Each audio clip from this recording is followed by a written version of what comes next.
Todos nós procuramos a fonte da juventude. Será que isso é possível? Poxa, eu estou procurando faz tempo, tá? Mas eu acho que eu vou achar hoje. Nós vamos conversar hoje com o Dr. Emerson Dias de Albuquerque. Ele é dentista, ele faz harmonização facial e oral, é isso? O nome é esse? Na realidade, a gente tem uma nomenclatura que ela vai além, não é? É quando a gente fala harmonização oro-de-oral facial. Orofacial. Que é o conjunto. Que é o conjunto. Tá. Até porque quando a gente sorri, a gente trabalha todos os músculos da face. Então, você imagina você sorrindo, vamos dizer, com falta de um elemento dental de um lado, ou você com a mordida que não está equilibrada, o sorriso vem torto e tem uma série de assimetrias. Doutor, eu tenho muito para te perguntar, mas primeiro, a cantora Simária, as irmãs, né, da Simone e Simária, ela saiu aí na mídia que ela caiu os 3 dentes dela na frente. O que pode ter acontecido com ela? André, pelo que eu li, né, pelo que eu vi nesses comentários sobre famosos, o que acontece? Ela fez um trabalho de lente de contato, né, que são aquelas facetas, aqueles sorrisos, no caso, arquitetura do sorriso. Né? Sorriso de novela. Sorriso de né? novela. Exatamente. Então, assim, nós lá no Instituto, a gente tem todo um protocolo de imagem, né, no qual esses exames, eles vêm com um laudo do especialista em imagem, que a gente vê dente a dente se a gengiva está ok, se tem alguma cárie, se tem algum problema na base, né, onde vai receber essa lente. Mas todo mundo pode fazer ou não? Tem caso, não, que tem pessoa que te procura lá no consultório e fala, não, o seu não dá para colocar lente. Tem caso, na realidade, que o paciente não precisa, não é? Porque a técnica de lente é uma técnica minimamente invasiva, você não precisa desgastar dente, um exemplo, você não, sabe, a gente vê aí desgastes e tudo mais. A nossa conduta no Instituto é realmente fazer a lente desde que ela tenha indicação, né? Lógico que muitas vezes o paciente ele tem alguns apinhamentos. Então, a gente tem hoje aqueles aparelhinhos ortodônticos, aqueles aparelhos invisíveis. Então, a gente tem hoje várias formas de dar uma estética legal sem ser especificamente a lente de contato. Mas a Simária também passou por uma doença aí, passou não, acho que ela até está fazendo tratamento ainda, muito sério, né? Que foi uma tuberculose, que me parece que ela já é a 2ª vez, ou até a 3ª que ela tem, e essa menina é guerreira, né? Que ela está fazendo tratamento, e a gente sabe que os tratamentos também de tuberculose são tratamentos que tomam muito remédio, muito antibiótico, muita sulfa, né? Isso também pode ter sido a causa dela perder esses dentes? André, existem vários fatores. Eu vou tentar te falar de uma forma, vamos dizer, de uma forma mais... de mais fácil entendimento para o pessoal que está em casa. Como eu não tenho em mãos os exames, né, eu não sei, enfim, como é que estão, até os exames séricos dela, assim, o que pode ter acontecido, que às vezes acontece. Uma inflamação na gengiva de acordo com a colocação dessas lentes, não sei se especificamente no caso dela, né, porque, lógico, quando você está com a boca, com um quadro no caso de mais multiplicação de bactérias, né, foco no caso infecção, isso até de uma forma sistêmica, né? Enfim, às vezes se você está com infecção bucal, você está bem mais susceptível a ter outras infecções e outros problemas de saúde como um todo. Então, esse é um dos critérios, a gente pedir os exames e a gente tratar a base da onde vai ser feito o trabalho, que seria a base do dente e gengiva, e ter um tamanho adequado para você não, vamos dizer, não entrar, né, invadir esse espaço biológico que é o espaço gengival. Esse seria um tema. Tem o fator da, no caso, medicação que ela tomou, claro, se você toma medicação, ela tem o lado bom, a medicação, mas ela tem todos os efeitos colaterais. Às vezes é necessário naquele momento, mas tem várias contraindicações e que pode causar isso também. E tem os efeitos colaterais também, não é? Então, sim. E às vezes a pessoa também, o artista, ele está numa fase que ele está tão estressado também. Então tem vários fatores assim, estou te falando assim, porque eu não sei Cai a especificamente. imunidade. E tudo isso. Então, às vezes, um exemplo, o paciente caiu o dente por quê? Porque ele está com apertamento, ele está rangendo os dentes à noite, ou ele está mordendo. Então, assim, existem vários fatores que, às vezes, para você perder, pode ser um ou vários fatores. E pode ter sido também, doutor, no momento que ela e a irmã, você pode ver que as duas têm o mesmo sorriso, né? Sim. E lindos, né? As duas são lindas. Mas, assim, pode ser que quando ela foi fazer o procedimento, justamente aqueles 3 dentes que aconteceu, eles não estavam preparados para receber esse tratamento, que é a lâmina? Exatamente. Não, um exemplo, checar isso previamente, né? A estrutura, se tem alguma cárie, isso é básico lá no nosso instituto. E às vezes também outra coisa, André, a mordida, elas são 32 dentes, né? Então você precisa, né? Isso é legal estar passando o pessoal que está em casa, que muitas vezes, quando a gente coloca a lente não são 3 nem 4 dentes. Eu colocando, vamos dizer, 6 dentes, ou 4 ou 3, altera a mordida, o resto da mordida. Então a gente precisa, com um carboninho de nanopartícula, checar toda a mordida. Porque você imagina, o paciente coloca lá 4 dentes. E aquele dente, vamos dizer, ele foi feito de uma forma que ele está um pouco maior. O que é que vai acontecer quando ele morder? Vai ter um trauma naqueles dentes. Então, lógico, com o passar do tempo, o sorriso fica bonito e tal. Com o passar do tempo, ele começa a ter uma reabsorção óssea daquele trauma, né? Uma infecção. E depois ele vai ter uma mobilidade, né? Daqueles dentes e posteriormente ele vai vir a perder os dentes. Então, esse é um fator. Um outro fator é o seguinte, sempre quando você faz um procedimento que envolve, vamos dizer, toda uma mordida, todo um custo, né, também que tem todo o custo, é muito bacana, isso eu tenho em contrato lá na clínica. O paciente que faz lente de contato, ele precisa realmente passar a cada 6 meses para a gente estar checando. E olha que a gente tem casos de follow-up, no caso acompanhamento, de pacientes que fizeram esse tipo de trabalho há 10 anos e estão íntegros. Eu tenho lente de contato há mais de 10 anos e estão íntegros. Seus dentes são bons, hein? Seu sorriso está ótimo, hein? São lógico lentes, também, se o santo de casa não fazer milagre, né? São lentes, assim, eu cuido muito bem, né? E aí, tá aí próximo a 10 anos, então isso é muito legal. Tá, você come um torresmo numa boa? Pois é, André, o que acontece? A lente, na realidade, ela é soldada sobre o dente. Tá, não tem perigo, não. Você não percebe que não é seu. Você imagina? Ela é Ela é muito fininha, né? É uma capinha mesmo, ela é muito fininha, fina. dependendo da região, ela pode ser um pouco maior, porque o que é que a gente faz? A gente vai complementar aquele dente que se desgastou com a mordida. Sei. Então, em alguns casos, lógico, quando você tem mais desgaste, a lente ela vai ser maior. Quando você tem menos desgaste, a lente vai ser, vamos dizer, mais fina. Mas o que vai dar durabilidade a esse trabalho é a solda.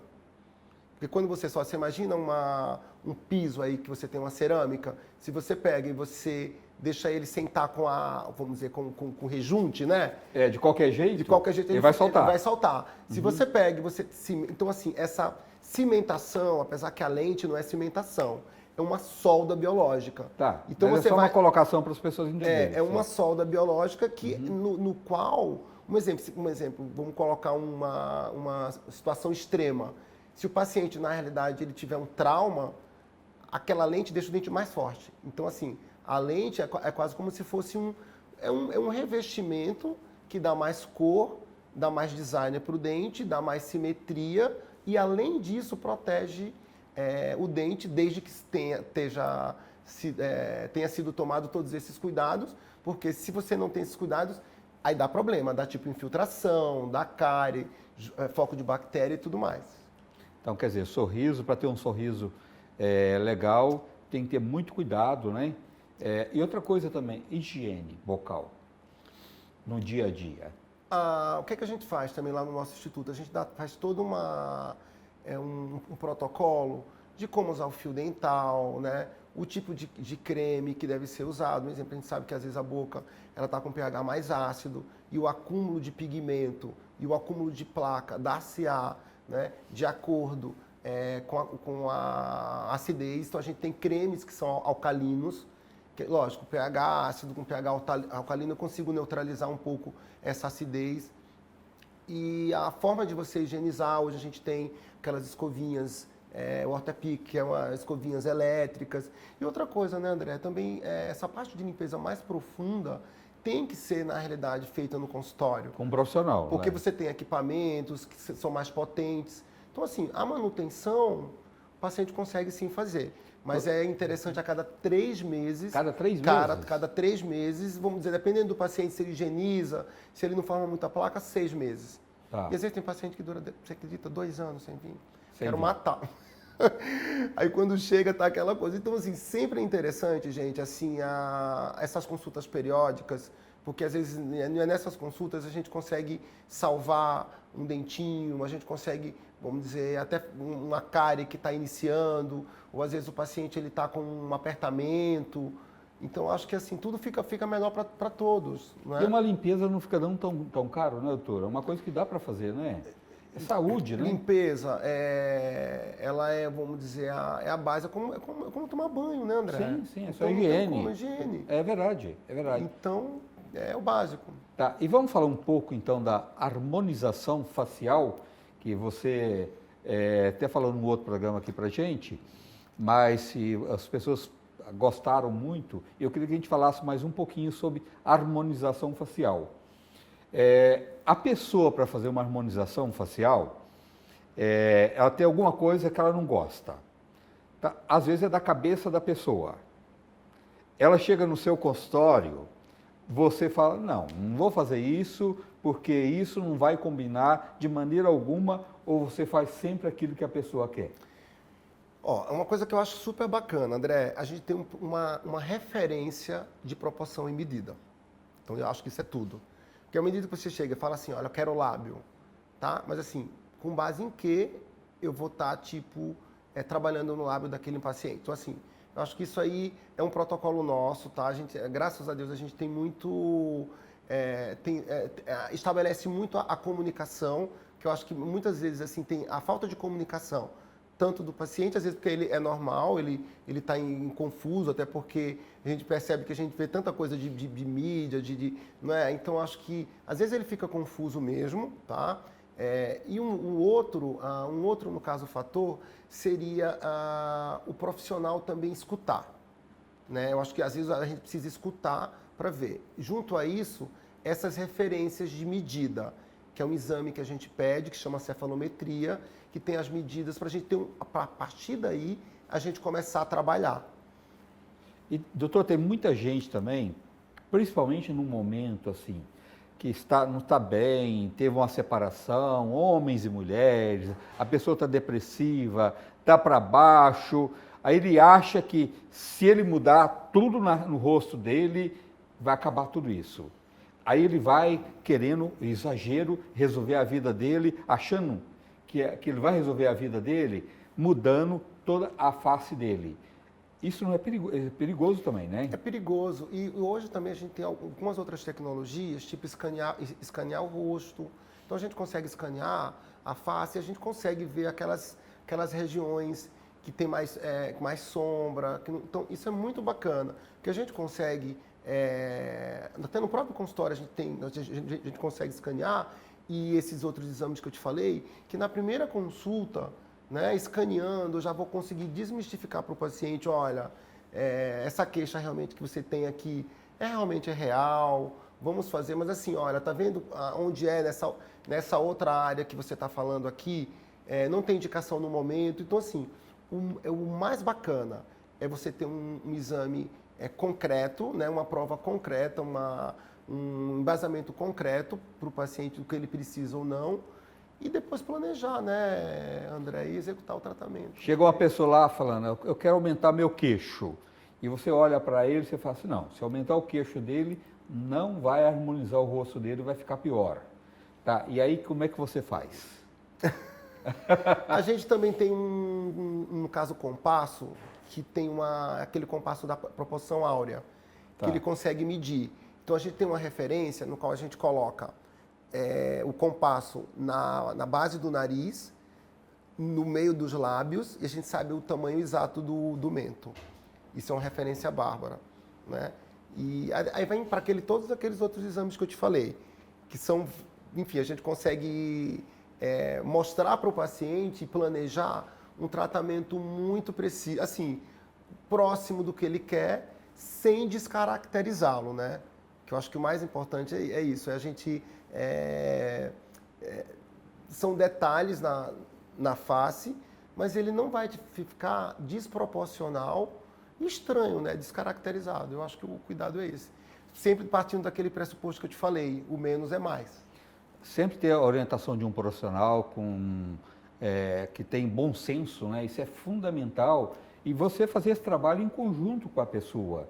Né? Não vamos estudar, não, olha, se você fazer isso, fica melhor, não vamos exagerar, depois se precisar de aumentar, numa outra ocasião nós vamos aumentar, mas vamos começar com pouco, tá? Porque você está exagerando, o que você está pedindo é muito. Eu tinha um amigo que uma ocasião me contou, que é um dentista, Dr. Paulo, japonês, que chegou uma mulher de Goiás, uma fazendeira milionária, e queria que arrancasse todos os dentes dela e colocasse nos dentes como se fossem os dentes da Xuxa. Ele falou não, que não ia fazer isso, que os dentes dela eram maravilhosos e que seria uma loucura. E ela insistiu tanto, que ele acabou fazendo não tudo aquilo que ela queria, tá? Mas aproximando do sorriso da Xuxa. Depois ela voltou, ela falou assim, não está ainda da forma, peguei uma revista com o sorriso da Xuxa, ainda não está, entendeu? Então a gente precisa ter muito cuidado, porque tem umas pessoas também que viajam na maionese, né, doutor? E às vezes um exemplo, o sorriso da Xuxa, como você deu de exemplo, às vezes ele está mais, vamos dizer, em harmonia com a face da Xuxa. Né? Porque você tem todo um tamanho de face, sim, não é? Tem pacientes que têm, vamos dizer, essa parte do maxilar um pouco mais proeminente. Então, assim, você tem todo um estudo individualizado, personalizado, não é? Para poder você chegar num resultado que o pessoal fala assim, nossa, você está legal, você está bem, mas ninguém sabe o que você fez. Então, acho que isso é legal. Natural, né? Cada pessoa é uma pessoa, né? Sim. Você não tem que parecer com ninguém, você tem que ser bonito como você é. Né? É verdade? Sim, exatamente, André. Doutor, se alguém quiser marcar uma avaliação com você, uma consulta, como é que faz? Vou deixar o WhatsApp, que é muito fácil a comunicação, que é 11 de São Paulo, 997654406. Está aqui embaixo, gente. Repete de novo, doutor. 11 997654406. Terei o maior prazer em tirar as dúvidas, não é? Podem me chamar. Vou deixar também o telefone da clínica, é o 11 50 52 2809. E o meu Instagram é DR, né? DR de doutor, Emerson Albuquerque, tudo junto. Também podem me chamar por lá. Será tá aqui embaixo, ó. Tá aqui embaixo. Será um prazer. Tá bom? Você não conseguiu esclarecer, tirar as dúvidas. Isso mesmo. Ó, então ligue lá para o doutor Emerson, marca uma avaliação com ele. Se você está infeliz com seu rosto, com seu sorriso, quer dar uma harmonizada com um profissional capacitado, liga para ele. Um abraço a todos. Muito obrigado, André, mais uma vez. Muito obrigado.